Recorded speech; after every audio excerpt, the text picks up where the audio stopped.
اور ناظرین، غوث العظم حضرت شیخ عبدالقادر جیلانی رضی اللہ تعالیٰ عنہ عالم اسلام کی نامور نابغہ روزگار شخصیت ہے۔ غوث العظم رضی تعالیٰ عنہ کی زندگی پر یہ خصوصی رپورٹ دیکھیے۔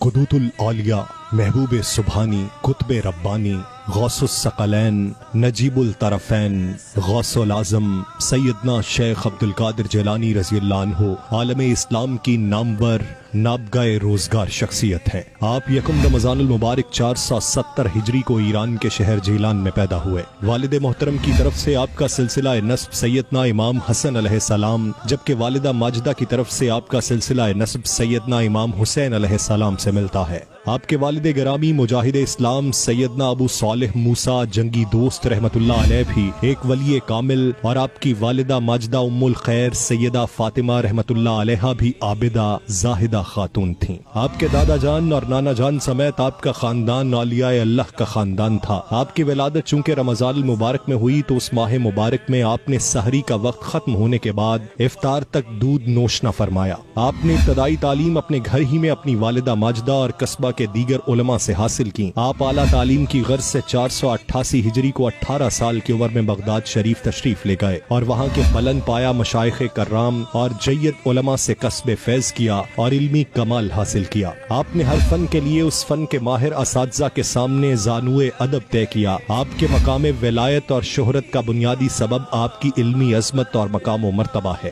عراق کے گوشے گوشے سے بکثرت علمی سوالات آتے جنہیں پڑھ کر آپ فوراً جواب لکھوا کر ارسال فرماتے۔ علمی وسعت اور قوت حافظہ کا یہ عالم تھا کہ مشکل ترین مسئلے میں بھی کتب کی طرف رجوع کی بہت کم حاجت ہوتی۔ آپ 13 مختلف علوم پڑھاتے تھے اور ہر علم کا علیحدہ علیحدہ وقت مقرر تھا۔ آپ کو علم و عمل، حال اور فتویٰ نویسی کے اقلیم کی حکمرانی حاصل تھی۔ مشکل ترین علمی معاملے کے حل کے لیے آپ ہی کو مشکل کشا سمجھا جاتا اور فقہائے وقت آپ کے جواب پر سرے تسلیم خم کرتے۔ آپ کی مجالس عرفان میں اکتساب علم کی غرض سے بڑے بڑے علماء اور فقہا موجود ہوتے تھے۔ آپ کی مجلس میں شریک ہونے والوں کی تعداد ہزاروں میں ہونے کے باوجود جب آپ واز فرماتے تو تمام لوگوں تک آپ کی آواز برابر پہنچتی۔ سیدنا شیخ عبدالقادر جیلانی رضی اللہ عنہ نے اپنی تعلیمات سے امت مسلمہ کے علمی، عملی، روحانی اور سیاسی و معاشرتی زوال کو نہ صرف ختم کیا بلکہ معرفت الہی اور نبی کریم صلی اللہ علیہ وآلہ وسلم کی محبت و اطاعت کا درس بھی دیا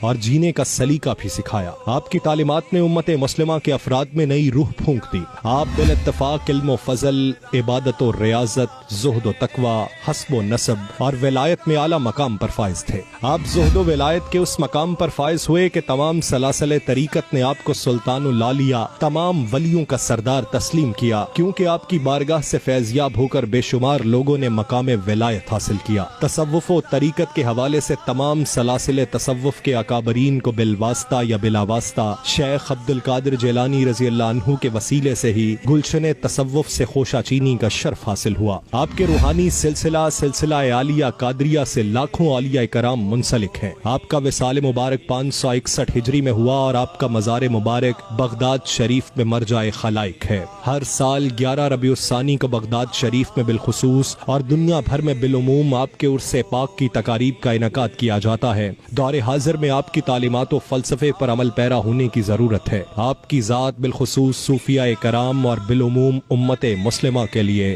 مشعل راہ ہے۔